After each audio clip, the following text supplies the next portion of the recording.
അച്ഛാ താണ്ടച്ചാ പുതിയ പെണ്ണ് കാലിൽ വീഴി. അച്ഛന്റെ സ്വത്തല്ലേ എഴുതി അച്ഛാ. സ്വത്താ നിനക്കാ? എടാ ജോലിക്കും കൂലിക്കും പോകാത്ത നീ എവിടുന്ന് ഒരു പെണ്ണിനെയും കെട്ടിക്കൊണ്ട് വന്നിട്ട് നിനക്കിപ്പോ സ്വത്ത് വേണോ? എന്റെ എല്ലാ സ്വത്തും എന്റെ ഈ മൂത്ത മോക്കാണ്. നമുക്കൊന്നും ഇല്ലെന്ന് അച്ഛാ. എനിക്കൊന്നുമില്ല അച്ഛാ. നിനക്കൊന്നുമില്ല, ഇത്തിരി പോവടെ. അച്ഛന്റെ സ്വത്തുക്കൾ കണ്ടുകൊണ്ടല്ല അച്ഛൻ ഞങ്ങൾ വന്നത്. ഞങ്ങൾക്ക് ജീവിക്കാനുള്ളതെല്ലാം എന്റെ വീട്ടിലുണ്ട്. പിന്നെ വല്ലപ്പോഴും ഒരിക്കൽ അച്ഛനെ വന്ന് കാണുവാനുള്ള അനുമതി മാത്രം അച്ഛൻ തന്നാ മതി. ചേട്ടാ നമുക്ക് പോവാം. എന്തെങ്കിലും കണ്ടോ നോക്കി പോണം. എനിക്കറിയാനുള്ള 10,000 രൂപ എന്റെ ഇല്ല. പുറകിന്ന് വിളിക്കും. മോളെ നീ വാ. നിന്നെ പോലെയുള്ള കാര്യവിവരമുള്ള ഒരു പെണ്ണാണ് ഇവന് വേണ്ടത്. ബാക്കിയിലെ ബിൽപത്രം മാറ്റി എഴുതണം. എന്റെ പകുതി സ്വത്ത് എന്റെ ഈ മൂത്ത മോക്ക്, ബാക്കി പകുതി എന്റെ ഈ മരുമോക്ക്. സ്നേഹ സ്നേഹ സ്നേഹ സ്നേഹ. ഡയലോഗ് തെറ്റിച്ചെങ്കിലും കറക്റ്റ് സാധനത്തിലേക്ക് എത്തിച്ച്. അച്ഛാ അച്ഛാ ഒന്നും കൂടെ പഠിക്കട്ടെ അച്ഛാ. പുതിയ അച്ഛന് വേണ്ടി ഓഡീഷൻ ചെയ്തെടുത്തോണ്ടെന്ന്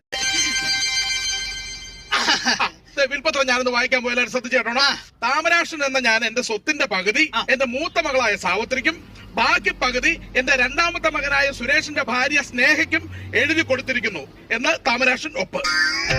ഓക്കെ ഇനി സമാധാനായി സമാധാനായി.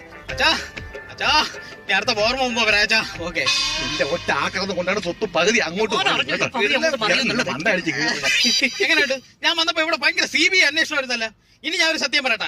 ഇവിടെ ഞാൻ കെട്ടിയിട്ടല്ല ഇവക്ക് ഗർഭമില്ല. വെറും 10,000 രൂപയ്ക്ക് വന്ന് നമ്മൾ പെർഫോം ചെയ്തത്.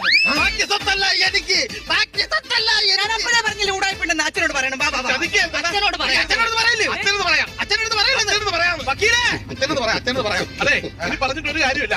അച്ഛന്റെ ബോധം വീണ്ടും പോയി ബോധം പോയാ. ദൈവമേ എല്ലാം കൊണ്ട് സമയം എന്റെ നേർക്കാണല്ലോ. അയ്യോ ഈ സ്വത്തെല്ലാം കൂടെ ഞാൻ ഇവിടെ കൊണ്ടുവയ്ക്കും. നിനക്ക് 10,000 രൂപ പറഞ്ഞ 20,000 രൂപ നിനക്ക് തരും. 20,000 രൂപ നിനക്ക് തരും. എനിക്ക് 20,000 രൂപ വേണ്ട. അല്ലെങ്കിൽ ഇഷ്ടം പോലെ 50,000 രൂപ വേണോ? ഇഷ്ടം പോലെ സ്വത്തുണ്ട് ചോദിച്ചോ. ആണാ ഇത്രയും സ്വത്തുക്കൾ എന്റെ പേരിലുള്ളപ്പോഴേ തന്റെ 20,000 കുഞ്ഞുമ എനിക്ക് വേണ്ട. സ്വത്തുക്കൾ നിനക്ക് എവിടെ നിന്ന് കിട്ടി? എനിക്ക് അച്ഛൻ എഴുതി തന്നു. ഞാനാ കൊച്ചാ എന്റെ അച്ഛൻ അങ്ങനെ തന്നെ വേണടാ. ഇതെന്തൊരു പരിപാടിയാണ്? എന്തൊരു പരിപാടിയാടാ. സീരിയസ് ആയിട്ട് ഞാൻ ഒരു കാര്യം പറയണം. ഈ സ്വത്തന്റെ പേരിൽ തരൂല. ഉറപ്പാണോ? ഉറപ്പ്. എന്നാ നിനക്ക് ശരിക്കും അറിഞ്ഞൂടാ. ഞാൻ ഒരു കാര്യം പറയാം. നിന്റെ ഭാര്യയായിട്ട് എത്ര രൂപയ്ക്ക് അഭിനയിക്കാൻ വന്ന? 10,000 രൂപയ്ക്ക് ഫ്രീ ആയിട്ട് ജീവിതകാലം മൊത്തം നിന്റെ ഭർത്താവായിട്ട് 10 പൈസയില്ലാതെ അഭിനയിക്കുന്നതിനെ കുറിച്ച് നിനക്ക് എന്തോന്ന് അഭിപ്രായം?